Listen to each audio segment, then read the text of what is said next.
সকালে খাওয়া দাওয়া শেষ করে চলে গেলাম দুপুরে রান্নাবান্না। আজকে সকালে মোটামুটি ভালোই খাবারই ছিল।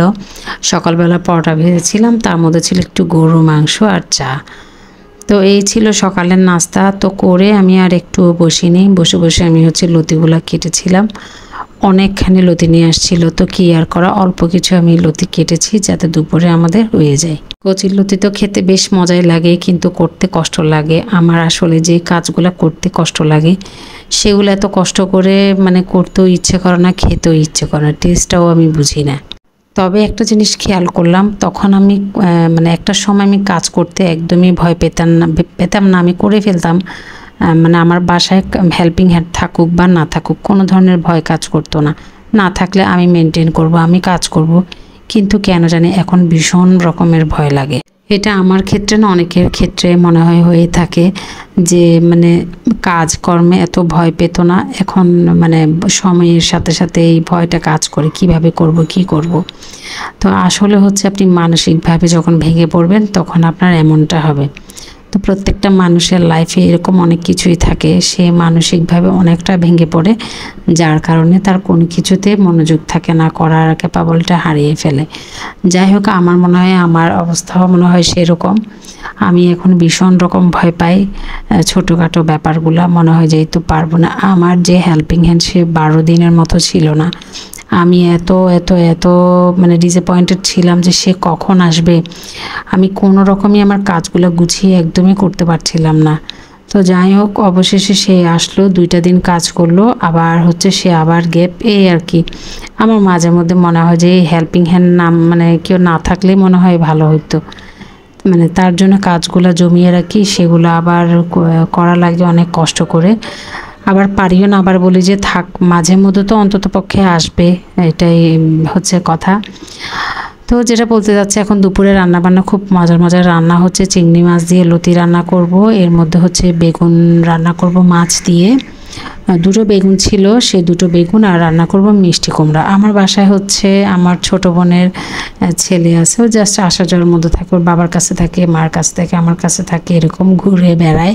ছোটোবেলার সময়টা কি আনন্দ, তাই না? আমার কাছেও আসলে ভালো লাগে না, আমার ছোটো বোনের ছেলে আমার কাছে যখন থাকে আমার কাছে একটা সুন্দর একটা সময় কাটে। যখন ওকে দিয়ে ফেলতে হয় ওর মার কাছে, তখন আমার মনটা অনেক খারাপ হয়ে যায়। তো ওর জন্যই আসলে মাছটা রান্না করা, ও কোনো কিছুই খেতে চাচ্ছিল না। আমি ভাবলাম যে একটু বেগুন দিয়ে মাছটা একটু কম ঝাল করে রান্না করব, একটু ভেজে রান্না করব, এই যে বেগুনের মধ্যে, আর মিষ্টি কুমড়াটা এমনিই রান্না করব। এটাও আমার ছোটো বোনের ছেলের জন্য। ও মিষ্টি কুমড়া হলে একটু দেখলাম যে একটু মুখে একটু ভাত একটু নেয়, এই জন্য।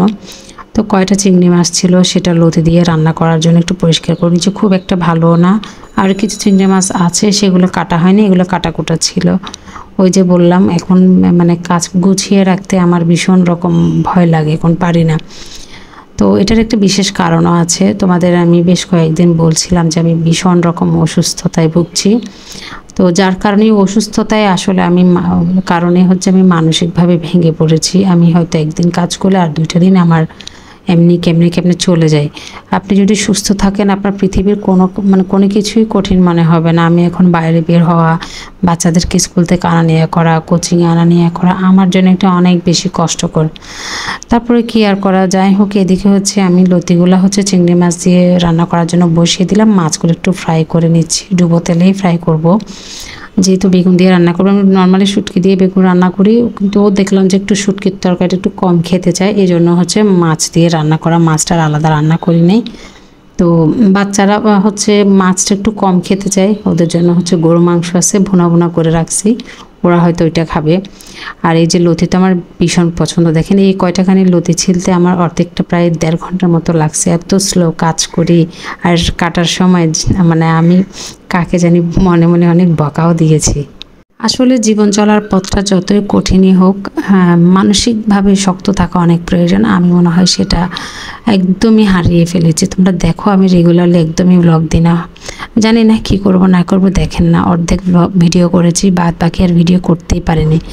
তো যাই হোক, যেহেতু আমার বোনের ছেলে আছে, আমি একটু ওকেই বেশি সময় দেওয়ার ট্রাই করি, ভিডিও যতটুকু পারি তো করি। এটা ছিল দুপুরের, এই যে রান্নাবান্না রেডি হয়ে গেছে। আমার লতিটা এত মজা হয়েছে, আমি নিজে খেয়ে নিজেই পাগল হয়ে যাচ্ছিলাম। বেশ মজাই হয়েছে। আর এর মধ্যে মাছটাও বেশ মজা হয়েছে, আর বেগুন তরকারিটা। তো আজকের ভিডিও পর্যন্ত, সবাই ভালো থাকবেন, সুস্থ থাকবেন এই কামনা করছি। আল্লাহ হাফেজ।